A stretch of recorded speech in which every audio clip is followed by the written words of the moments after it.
Okay, Parasha Pinchas, then we'll do Matot Masei together. They're read together. In Pinchas, in the beginning, we see that the Torah reveals to us what he did, the Masei, an important act, important deed, saved Am Yisrael. The purpose of describing or going into detail of the Masei of Pinchas is to remind us that what he did was not on his own, it was not for political reasons, it was lekanot l'shem Hashem, for the sake of Hashem, not for his own honor. He actually risked his life, he put himself into danger.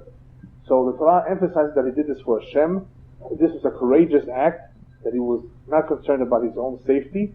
And this is a tremendous lesson on how much a person on his own can accomplish and what he can do if he really wants to.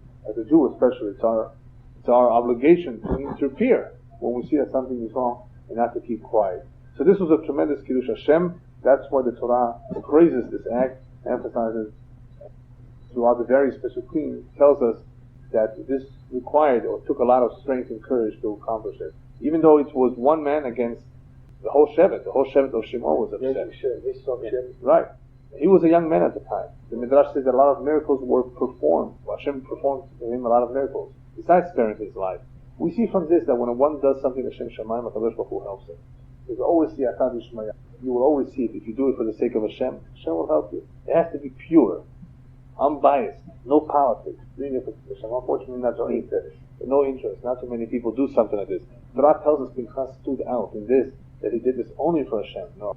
Torah also, another important point, the Torah also goes out of its way to tell us the Yehus, the lineage of where Pinchas comes from. He's Ben Elazar, he's Ben Aharon HaKohen. Why all this? Because the people were making fun of his Yehus, that he has a relationship or kinship through Yitro, through Gerim, through converts. His father, no? They made fun of him through his mother. Yeah, but the Elazar, that's money. Yeah, exactly. So the Torah is telling us he is who? He's Ben Elazar, remember, Ben Aharon HaKohen. He has a tremendous Yehus, an important Yehus.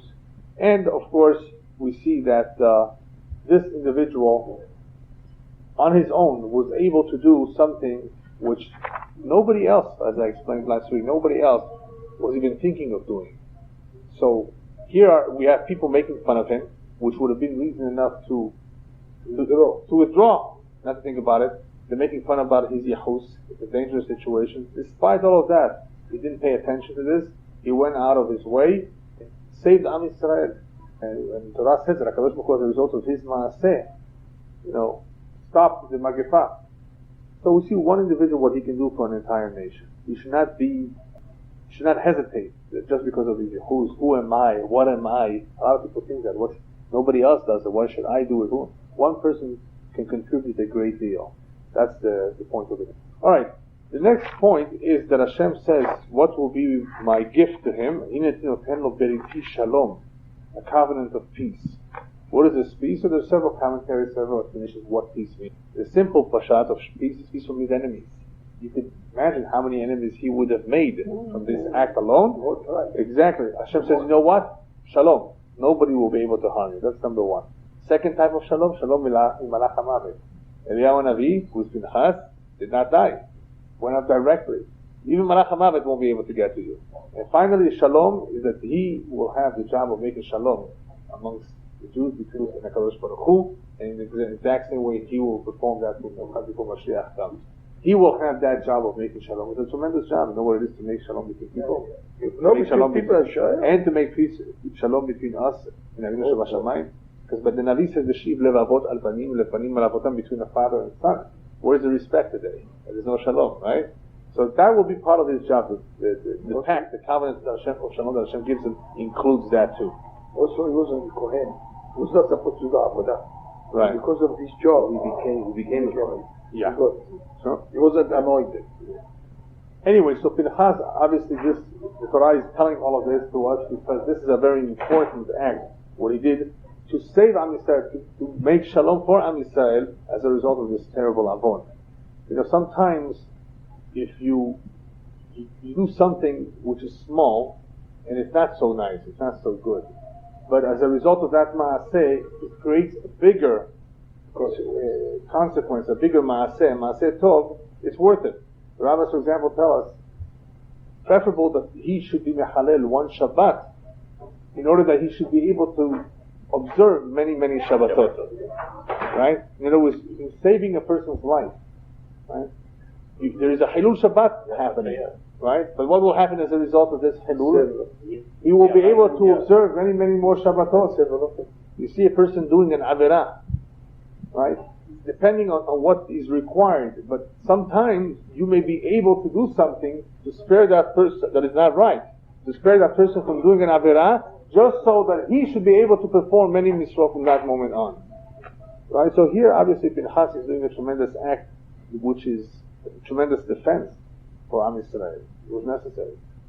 Okay, so here we see a Pinchas, an individual who's uncompromising, who's zealot, and we see what he accomplishes. And now let's take a look at the opposite. The opposite you see by the Haskalah movement. The Haskalah movement was a movement in the late 1700s and early 1800s, a movement during the Enlightenment that they wanted to make changes in the Torah. The Reform, what we know today as the Reform movement. What is that all about? That's based on the exact opposite principle. On viturim, on compromises, on giving in, on adjusting to the goyim, taking this kippah off, taking this minhag away, removing this, assimilating more and more. That's the exact opposite of not giving in. See, of course, there's a big mitzvah of giving in between husband and wife, perhaps, but not to the goyim. What's the price? What's the price? Between a husband and wife, sometimes you need to make peace, you have to give in. Like you say, you never win, right? Yeah, but not in religion. No, not in religion. I'm not talking about religion. I'm not talking about religion right now. Oh, okay. No, I'm talking about in general, in relationship. Yeah, okay, I don't care. Relationship. Let them win as much as they want. Yeah, she wants this and you want this. As long as she keeps this. No, of course.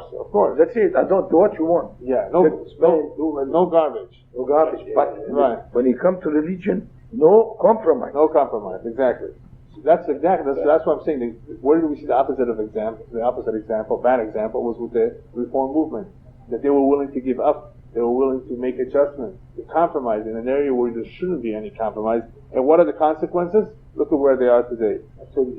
Whereas, yeah? We have to bring the rabbi from Alsace-Lorraine, from Brit Mila, a Jewish guy had a baby. This rabbi, I remember his name, Pinchas. Right. He told him to eat. He said, don't eat. You are Nida, you can. Right. They brought the goy. He said, don't eat from the hand of a goy. They called me, I become cook. I said to him, Rabbi, you have to be compromised. You are in the jungle.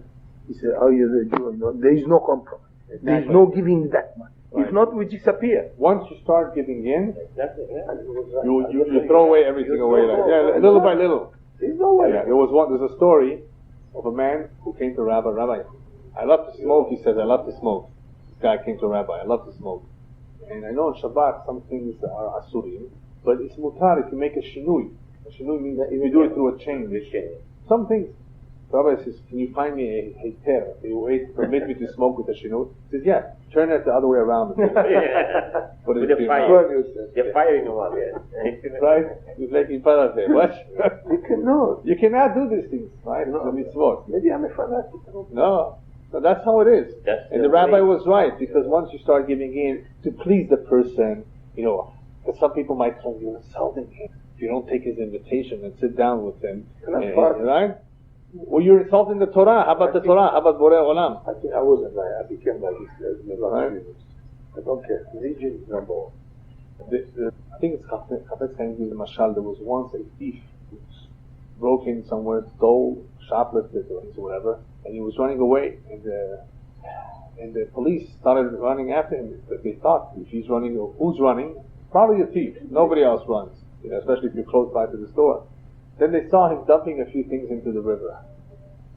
So they said, obviously he's a thief. Why? Because nobody dumps his own things to the river. If you dump, you're dumping somebody else's things. When you're in such a hurry to dump something, because it's not yours. Yeah. Right? Why are you in a hurry to dump something? Obviously it's not yours. They wanted to get away with it. They suspected that they're the thieves. Chafetz Chaim, I think it says, when you see a Jew dumping something, it's only because he feels that this does not belong to him. How could a Jew dump a mitzvah? It's because he has no sense of belonging to it. Same thing with any compromise. When a Jew is willing to compromise, he's showing a lack of belonging. You have to belong. Exactly. Yeah. Yeah, of course. Anyway, the reason this is important is because you see it all the time throughout history, especially in this country. At the turn of the century, when many Jews came from Eastern Europe into the New York harbor, At that point, they dropped a lot of mitzvot. They stopped keeping Shabbat, for example, because they had to work 6 days a week. Before Eisenhower, that's how it was.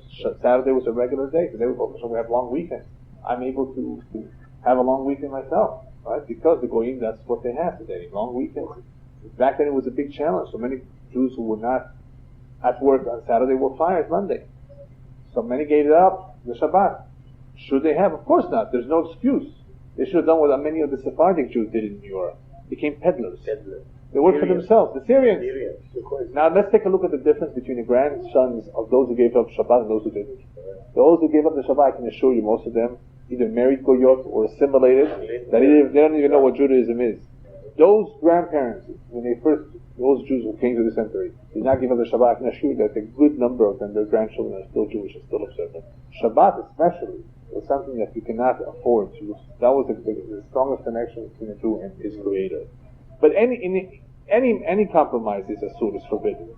But there are situations, of course, somebody pikuach nefesh, he has to eat, he has no other food to eat. Okay, but not just for that, for no reason. I can't, I have nothing else. It's more comfortable, it's more convenient for me. There's no such excuse. But the bigger problem is that even though what you may be doing right now is not the end of the world, it's avera goreret avera. You do one thing, it eventually... And roll over. Right. How does it start? First he removes his kippah. Why? That's anti-Semitism. He's afraid.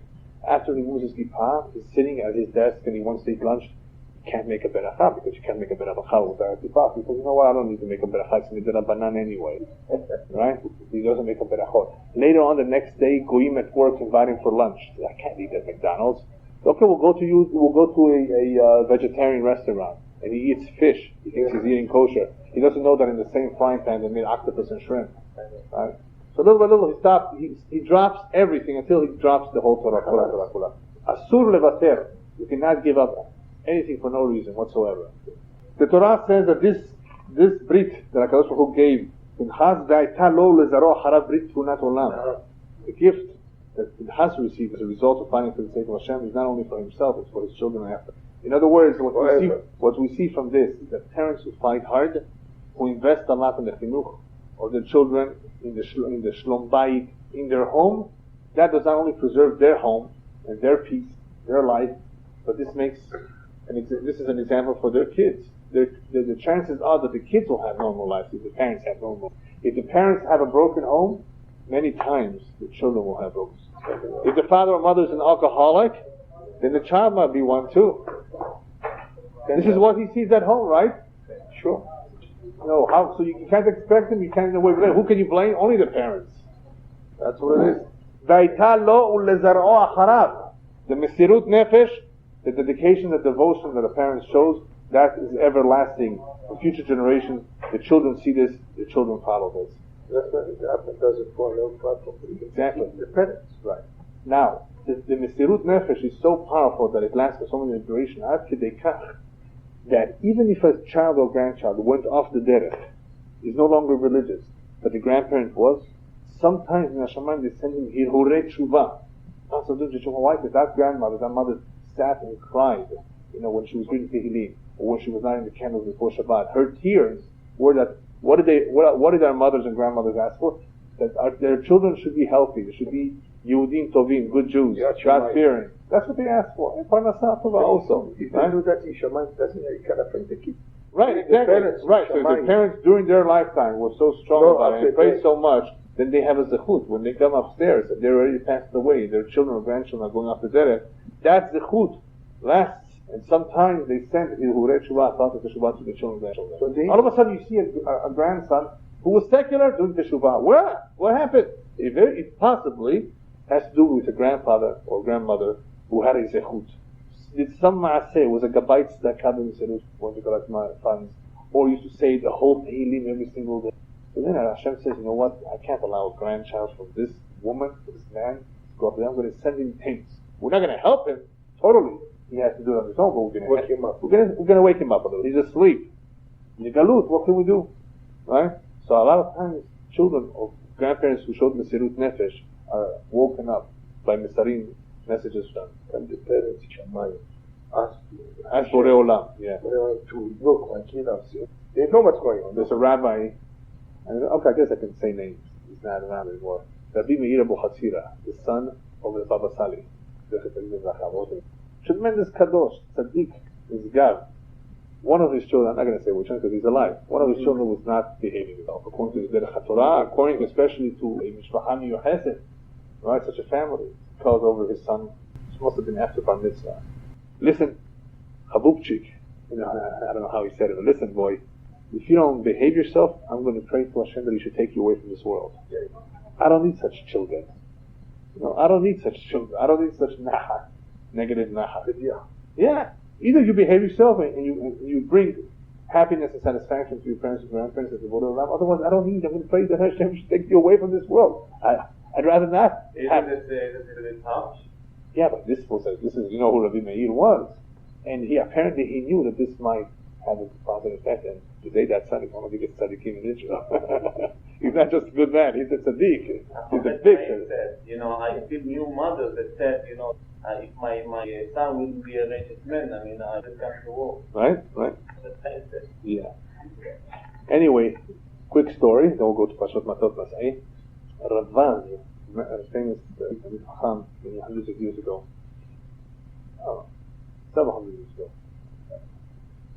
he used to tell a story to his father and how his parents were so moser nefesh v'chinuch. The father used to make up. That was his business. He built an oven, it's cold, bricks, and that is how he would make parnasah. One winter, a rich man ordered an oven. And this is a poor family, really extra, and he said, you know what, I don't have stone, cement. He ran out. He wanted to buy, or whatever the story was, it was very difficult. And he needed the money. So this is a good job. A rich man orders it. And it turns out that at that same time, the school, there wasn't really a school, but the Rebbe that used to teach the Radvaz, who eventually became the Radvaz, send a message to the parents, listen, if you don't pay me, you owe me already 3 months or whatever, you haven't paid me, I can't continue to shoot child. The parents said, Hamut Torah Keneged Kulan, they were willing to do anything for Torah, but they didn't have anything to sell in the house. Everything they had already sold to pay for expenses to pay for him. What now? And he can't go ahead and buy more stone, or whatever it was, he couldn't get more stone. So he decided, Belet Brera, he's going to take apart his own oven, his own house. They're going to freeze during this coming winter, but he's going to make that rich man so he can get some money, just so he can pay his Rebbe, so he can have Torah, so he can have a good Jewish education. Who would do something like that? They were willing. So the Rizvaz was talking, he cried on the father's yard side. That's how, because you remember the story, for his parents, they were willing to being cold the whole winter, not to have an oven, to freeze, just so there should be enough money for him to get a Jewish education. This is what the rabbis meant. Kamai, Trahish Leonisa. Previous generations, HaKadosh Baruch Hu used to make things for them, not for us as much as for them. Why? They used to be moser nefesh on mitzvot, much more than we do. That's what the Gemara says. Earlier generations were willing to sacrifice themselves. But one sacrifice, this is miracles. Who came out of this? The Ridvaz, the parents gave everything they owned for Torah. HaKadosh Baruch Hu rewarded them, no doubt whatsoever. Oh, tremendous rabbi. This is how it was. Not everybody is capable of doing that, but they valued it. This comes from valuing properly what Torah is.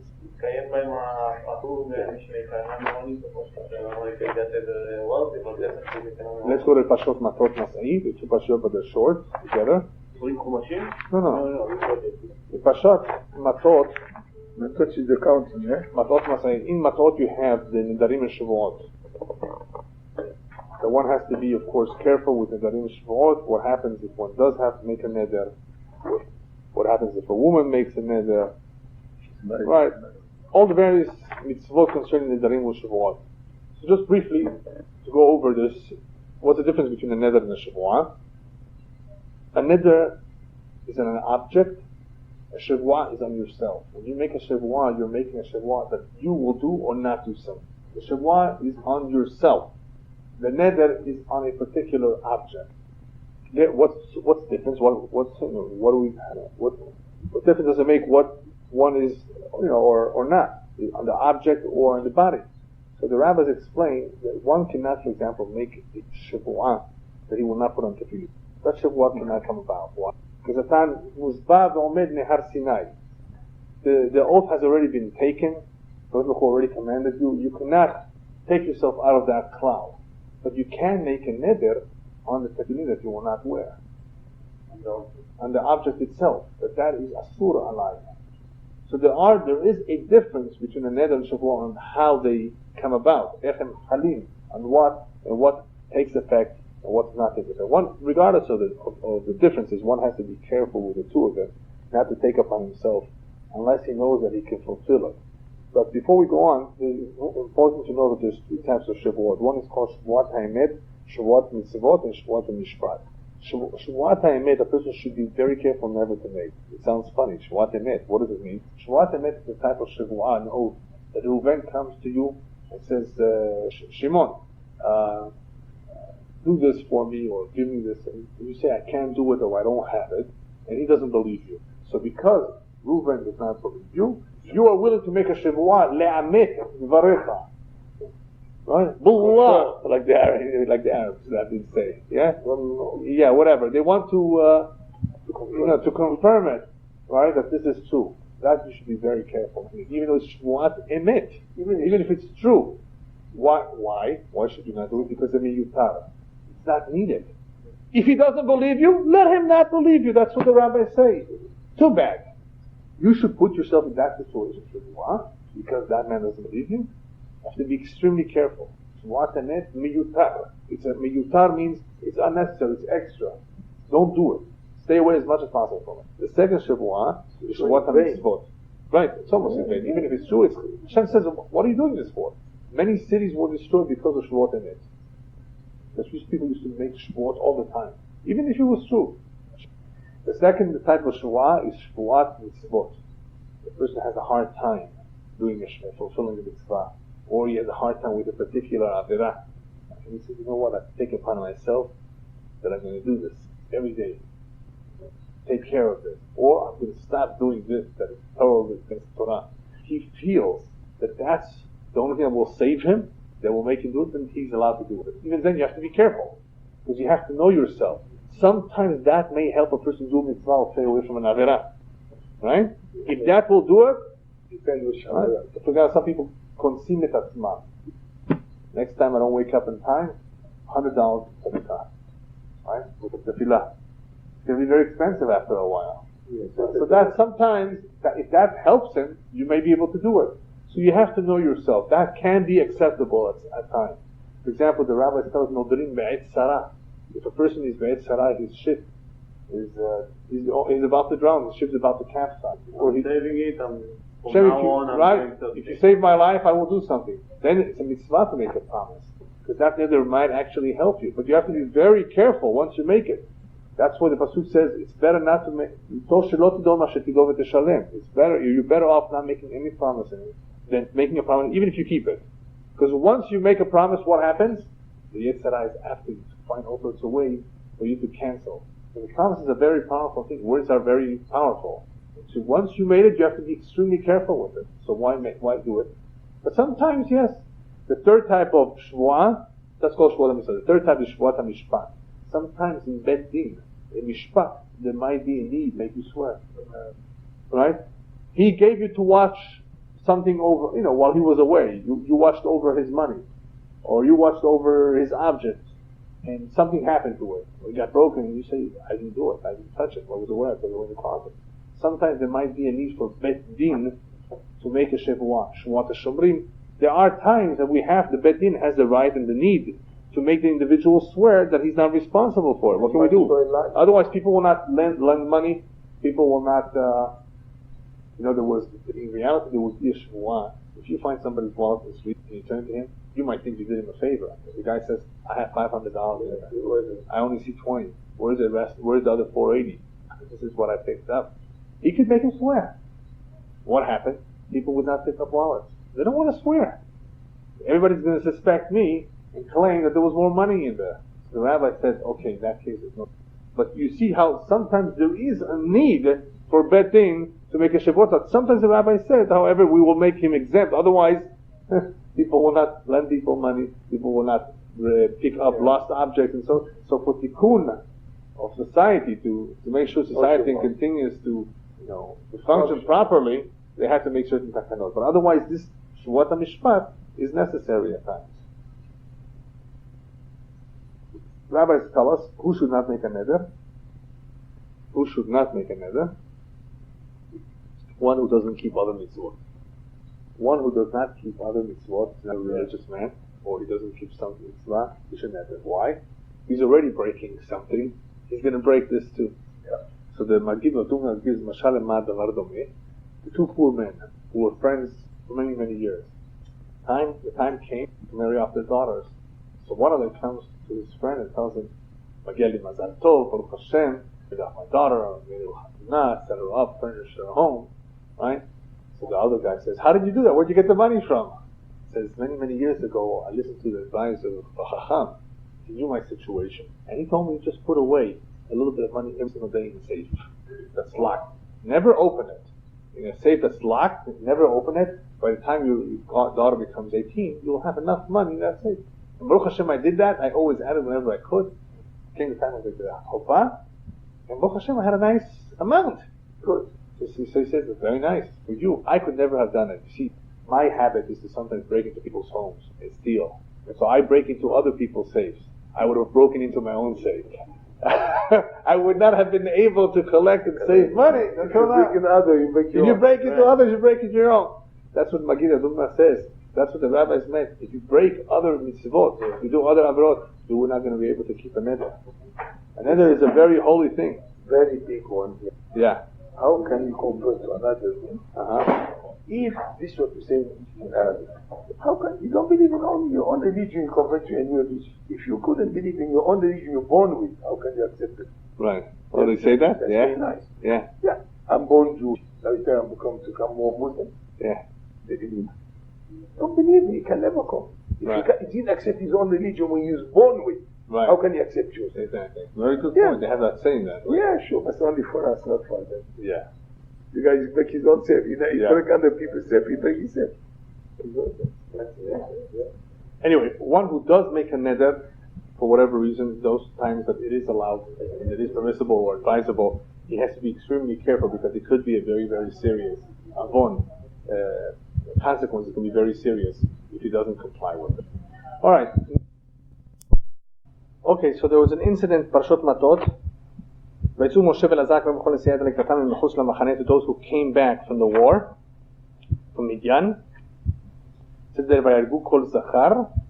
killed the males, but they captured the women, they took the animals. Moshe got upset, he was angry on all those who were in charge of the army. Why did you let them live, the women, the females? They were the ones that caused the trouble, the ones that were old enough to be a source of trouble. Why did you bring them? Right? They're the ones that caused you trouble. The message over here, the lesson here is very clear. That one has to remove anything which is a michshol. Michshol meaning an obstacle. Because if that was an obstacle once, it could happen again. Learn from experience. The best thing is not to learn from experience. The best thing is to learn from the Torah, from those who have the chokhmah. Why learn it on our own if we can learn it from those who already went through it? A lot of people for some reason have to repeat the mistake and have to learn it from their own experience. If they would have listened to somebody else, they would have not have learned it. What can we do? So here Moshe says this already happened before. You want to repeat the same mistake? With the same people. Yeah, and the same people. Get rid of this michshol. The point over here is even stronger. What Moshe is trying to tell us that the best way to combat the Yetzer Hara is not by letting him into your house and fighting him. Once somebody lets in the Yetzer Hara into his house, you're going to have a hard time winning. But so long as the Yetzer Hara is outside and your door is closed, he's not going to go in so easily. So the best way to fight is not to let him into your home. Once the Yetzer is allowed into the home, it's very difficult. It's like allowing the bear into the house. It's going to destroy the whole home. I've heard, it reminds me stories, Shem Yishmor, what could happen to people who are not so strong in Hashemayim, husband and wife, who the husband thought he had a good friend, he let him into his house. See, he knew right away what I mean. And these men, in the end, destroyed this person's home, took away his wife. Right? You also saw him? But the wife should be strong too. No way. That's a whole different.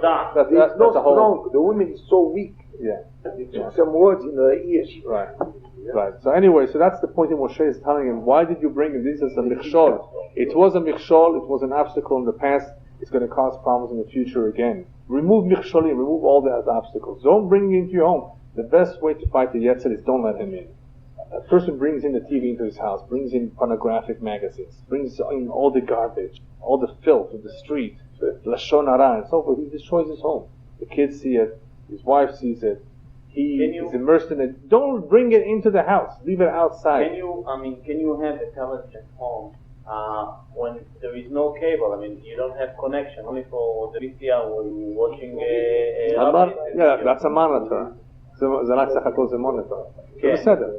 You're not hooking up the cable. As long as you don't rent videos that are right. If the kids get a hand on that and they rent videos, so what did you accomplish? So you have to have control. The point here, is there needs to be a lot of control at home.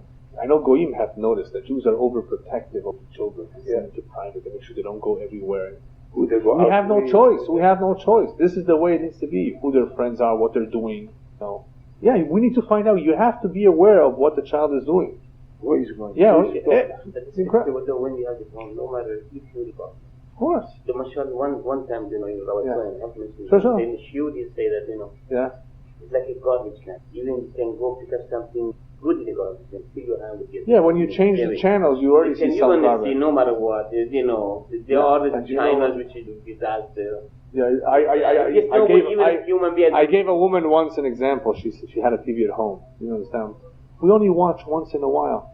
I said it's like bringing in a dangerous dog to this house. Exactly. You were told that this dog only bites once a month. It doesn't bite every day, but once a month he goes crazy and he's dangerous. You need that, right? What's the difference? Once in a while, it's also bad. It's permanent damage. Yeah. Anyway, this is the best way to fight off the Yetzer Hara, is not to let him into your home. Instead of letting him in and then trying to fight out, that's much more difficult. Another important point over here that Moshe is trying to teach us is the Geder HaTzniut. Tzniut was always a very important area in Am Yisrael. Just to show you how much so, there was once a young girl, a teenager I think she was, who was accused of a blood libel. Back then, blood libels, the Jews massacred supposedly Christian child to use their blood. So she was accused of being involved. Nothing helped. They were going to torture her to death. How were they going to torture her?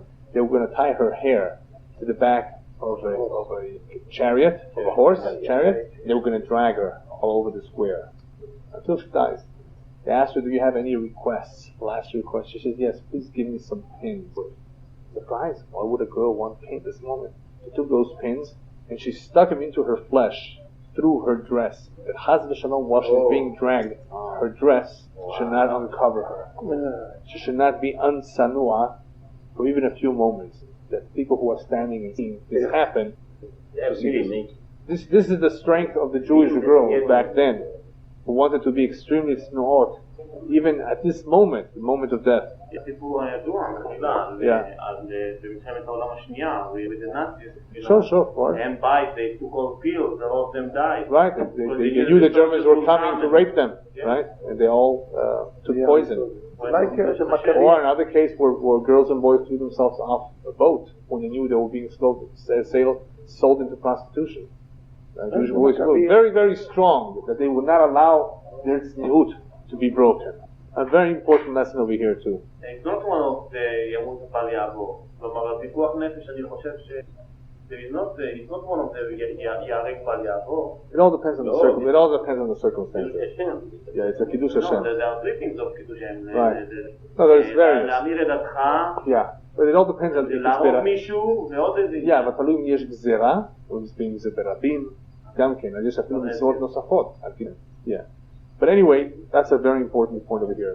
What's included in this point of tzniut is obviously the many halachot that tell us that we need to separate men from women. To men too. Yeah, that's what I'm about to say. This tzniut, what this category of tzniut is that it's a category that applies to quite a few other halachot that are included in this category. For example, the whole idea of separating men from women, the mechitzot. That's really a problem, Yeah. especially in this town, events. Yeah.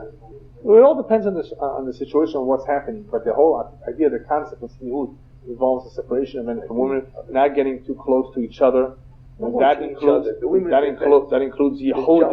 That includes Yehud not being together in the same room, locked privately, because that leads to trouble. That is what the rabbis meant. En apotrophos le'arayot. There's no guarantor. You can't guarantee when it comes to arayot that the man will not commit a sin, or the woman will not commit. Right? Even if you're locked up in the room, right? Even if you lock them up in the room, and you close all the windows, Isaac, right? Tell you this. Yeah. I told you so. Yeah. She said, my grandmother, you put a gun in a room from a door, no window, and you put a wall instead of the door. Right. You wall, there is no one. She's in McDowell, I don't know. She's alone there, but you'll find a way. Yeah. There's no door, no wall. Ask the Pope. Right. Anyway, that is many of the harchakot by nidah, many of the things that we have, the halachot for nidah, harchakot. In other words, that you stay away. The reason for that is so the husband should lo yikasher. He shouldn't fall into this trap. Even it's his own wife, but especially because it's his wife, he's used to her. If you don't have that harchakot, she's a nidah right now. Chaz v'shalom. If he should fall, they should fall during this time that she's still a nidah. So you have to have harchakot. When it comes to arayot, when it comes to this area of immorality or modesty, there are harchakot, darim usyagim, fences and takanot. So people who are weak by nature, human beings are weak by nature, should not be tempted and allow themselves to fall. Have more than one wife. Yeah. What? Have more than one wife. No, you have more than one wife. Oh yeah, in the time that it was permitted. We have problems. When you want more than one, I do. Yeah. Another area that they said is also can be problematic is al tarbesiha in Haisha. Don't overdo the conversation, because conversation leads to intimacy. That's exactly. And intimacy leads to maybe avon. Right? I know this. Yeah? Yeah. I talk to everybody, but But you have to be careful, right? You control the situation I think and limit the contact. nice. Yeah. I talk nice. Sure. Like in the elevator, me and Norman. Yeah. Busy, how are you? Drinking orange juice? Yeah, you want something? Yeah. But nothing. Yeah. That's how it is. That's how it starts, right? Yeah, what is Yeah, I but- think that's nothing. You know how many of many of the wildfires that are consuming a lot of acres right now, forest. You know how they started? Yeah. Just a small little match. Exactly. Fire. Cigarette. Look at the fire. Same thing with all these orange. Isaac, you said orange juice, right? Yeah. That's how it starts. It's It starts with a cup of orange juice, right? The fire. Yeah. It's a very difficult place. I know no matter where you go, believe it. But you live near Yerushalayim, it happens all. It's everywhere. In Bnei Barak, it's not happening. Come on. Okay, let's go on. Okay, we have to finish here. Okay, the next point, the Torah tells us to remove the enemy from our midst, from the land, for two reasons. Two main reasons. Not just Arabs, any enemy that's in that land. Two main reasons. One, we should not learn from their ways. We should not we should not eat from their bread. We should not drink their wine. So we should not marry their daughters. Right? So we should not fall into the trap of assimilating from their ways. Right? Sure. Another reason for removing them from the land is because if you don't remove them, they're going to always claim the land is theirs. They will be thorns into your eyes, exactly as we see today. If they're not removed, they're always going to claim, they're always going to demand this land. So the best pitaron, the best solution for dealing with an enemy, if it doesn't want to make peace with you and doesn't want to accept all the mitzvot, at least the 7 Noahide laws, is to remove them. Otherwise, they will be an obstacle in your way. They will be a source of trouble to you. That's an extremely important point. People do not realize that an enemy is an enemy. And if you cannot make a true, sincere peace with them, then you're better off removing them from your midst. You're going to learn from them, assimilate, or you're going to have the other trouble too, that they can always continuously fight you for this land. Okay, this area of removing the enemy is already in Parashat Masei. That the Torah says, in other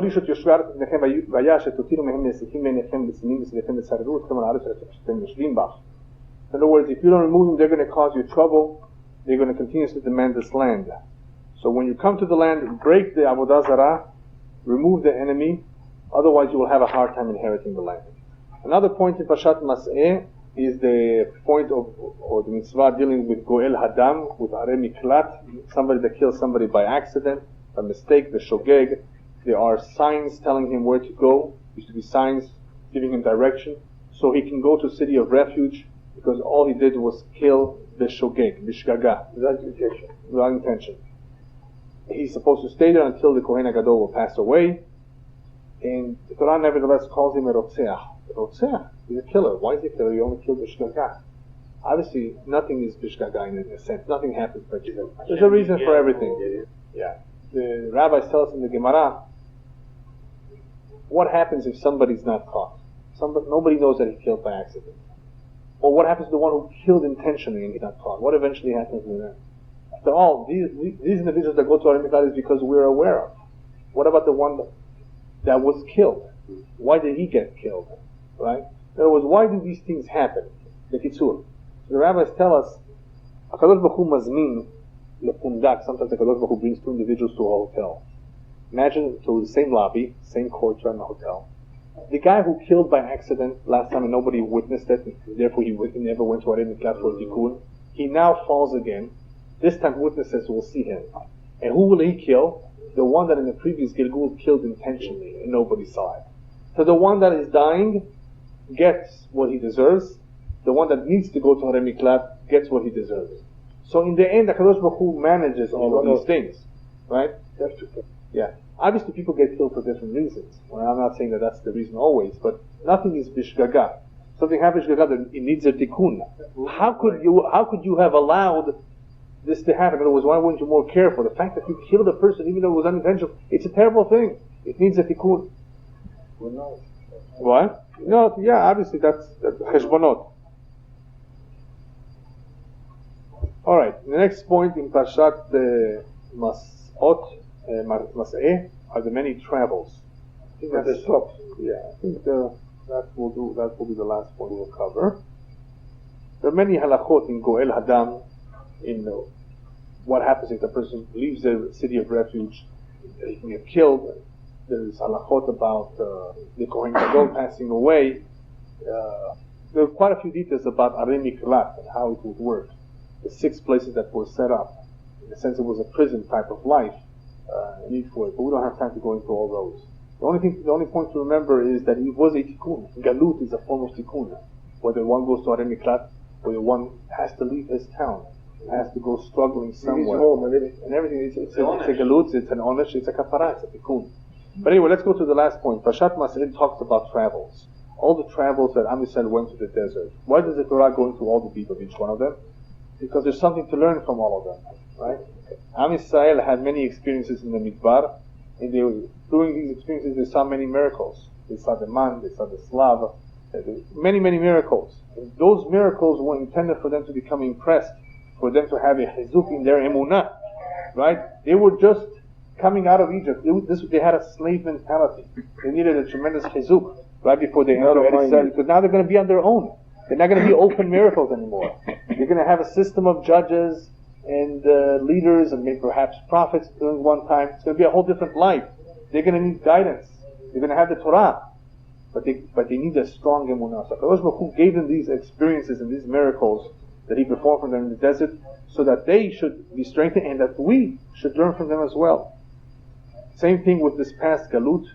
Galut Edom, it's the longest Galut we've been in. It's almost 2,000 years. We've been in many places. We have many experiences, right? Many persecutions, much suffering. But there's something to learn from all of them.